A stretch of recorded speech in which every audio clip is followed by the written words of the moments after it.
Thank you so much. I welcome you in this channel again. My name is still remain Alfred Opio, a teacher of biology and chemistry.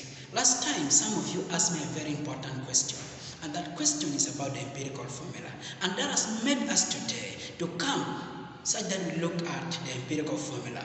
The empirical formula we write it like this. If plural, we call it empirical formulae with this E, but singular, we call it empirical formula when we don't have this E. That is empirical formula.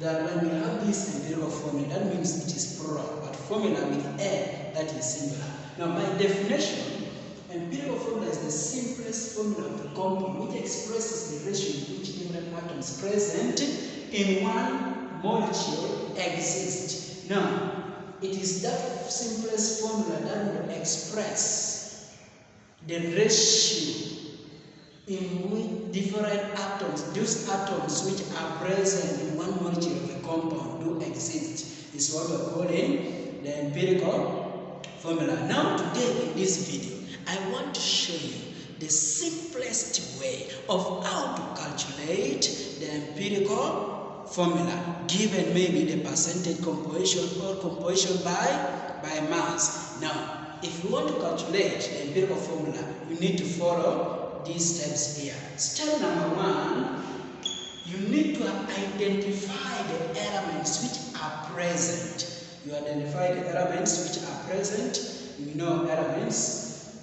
After identifying the elements which are present, in question paper they can either give percentage composition or composition by mass. That means you also need to identify the percentage composition. You need to identify the percentage composition. I said they can give percentage composition or composition by mass. Now, in this particular case, if they have given percentage composition, that's when you write the percentage composition. But if they have given composition by mass, we will say composition. We will say composition by mass. Now, after you have got your composition by mass or percentage composition, then now you go to the third step. Then in the third step, you find the number of moles.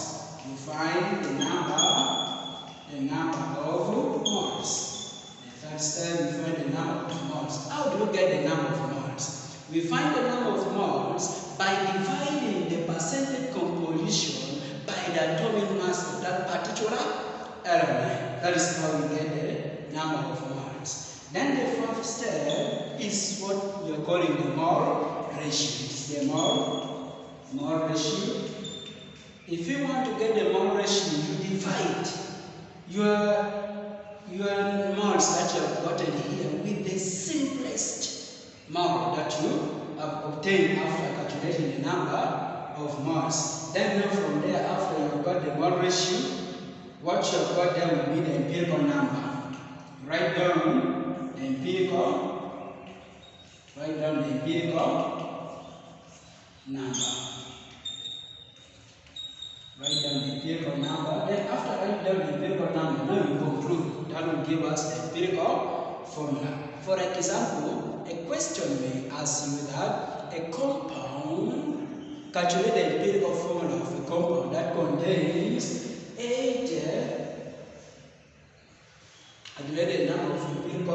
calculate the empirical formula of a compound that contains 80% carbon and 20% hydrogen. So the elements which are present there are carbon and hydrogen. So you come and write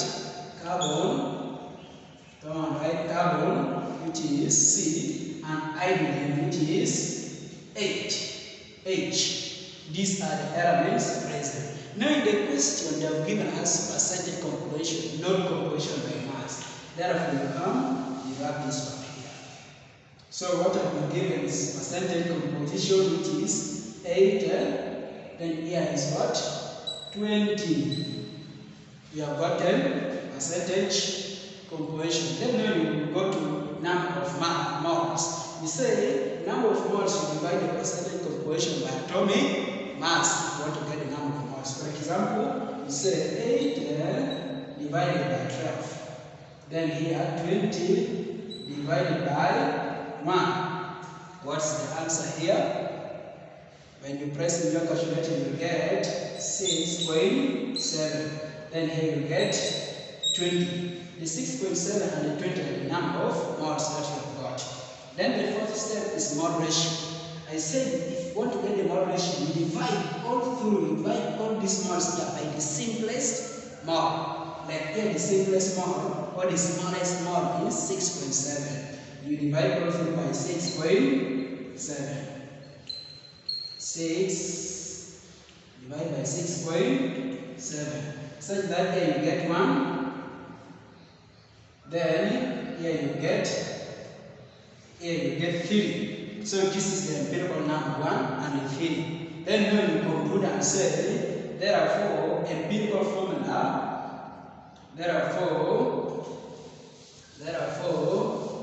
empirical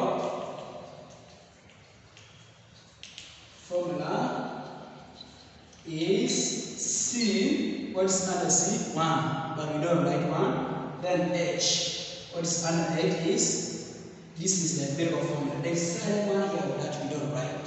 Make sure you don't write that one. So this is the empirical formula of the question that was asked.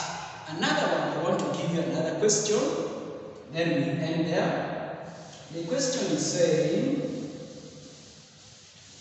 calculate the empirical formula of an oxide that contains 70% iron and the rest oxygen. Now, when they say 70% iron and the rest oxygen, and you know that the percentage is 100, that means you subtract 70 from 100 so that you get the remainder becomes the percentage of oxygen.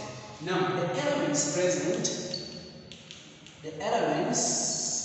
present there, we have iron, this I will write iron capital F, small e, and oxygen. These are the elements present. Then the next is the percentage. Step 2 is the percentage composition. And the percentage composition for iron they have given us to be what? 70. Then the rest is oxygen. So if you want to get the rest, we say we subtract 70 from 100. The remainder is for oxygen. So these are the percentage composition of iron and oxygen. Then the next step is to get the number of moles. We say you divide the percentage composition by atomic mass if you want to get the number of moles. For example, atomic mass of iron, last time we have found it to be 56. So we say 70 divided by 56. Then oxygen is what? 16. So you say divide by 16. What answer do you get here? When you press your calculator, here you get 1.25. What about that side? You get 1.875. So this is these are the number of moles. Then after getting number of moles, we go to the next step, that is step 4, which is mole ratio. Now, mole ratio you divide by the smallest mole that you've got. And the smallest mole here is 1.25. So, we divide this one here by 1.25 divided by 1.25. What do you get here? Here you get 1. What about here? Here you get 1.5. Now, a mistake that learners do make here is to round off this 1.5 so that it becomes 2. Don't round off like if you've got a 1.5. Now, the techniques behind, if you're to round off this 1.5, the error that you'll be getting, it will be too much. That's why it's not advisable for you to round off. Therefore, if you want to round off, or if the possibility of you rounding off is when you get something like 0.1 or you get something like 0.2. That is when you round off, and also when you get something like 0.8 and also 0.9. These are only the situations where you round off. For example, if you have got like 1.1, you would round off an hour to become 1. If you have got like 1.2, you will round off an hour and becomes what? 1. But if you have got like 1.4 or 1.5, don't make a mistake of rounding off.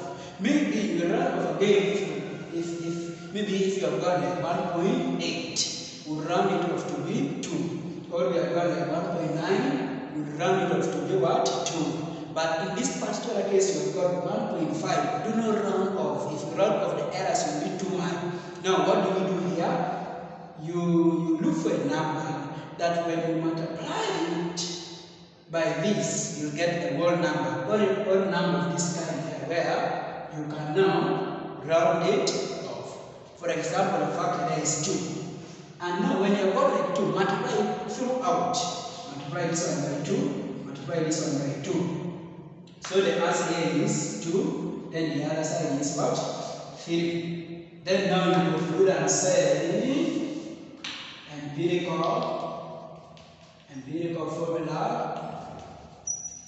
formula is iron. Under iron we have what? 2. Then oxygen. Under oxygen we have what? 3. This is what we are calling the empirical formula.